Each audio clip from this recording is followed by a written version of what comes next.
રાજકોટના જસદણમાં કમોસમી વરસાદ, હલેન્ડા ખારચિયાબા કમોસમી વરસાદ વરસ્યો છે।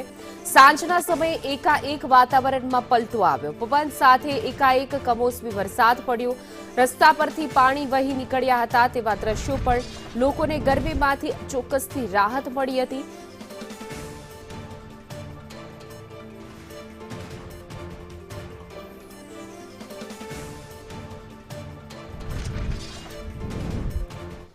તો જસદણના આ દ્રશ્યો છે કે જ્યાં ગઈકાલે કમોસમી વરસાદ એકાએક વાતાવરણમાં પલટો આવ્યો અને ત્યારબાદ વરસાદી માહોલ છવાયો હતો। ચોક્કસથી ભારે ઉકળાટ અને બફારા બાદ વરસાદ વરસતા સ્થાનિક લોકોને ઠંડક મળી હતી અને જસદણમાં કમોસમી વરસાદને કારણે ખેડૂતો ચોક્કસથી ચિંતિત થયા હતા, પરંતુ આમ જનતાને ગરમીમાંથી રાહત મળી હતી। અચાનક વાતાવરણમાં પલટો આવ્યો હતો અને રસ્તા ભીના થયા હતા।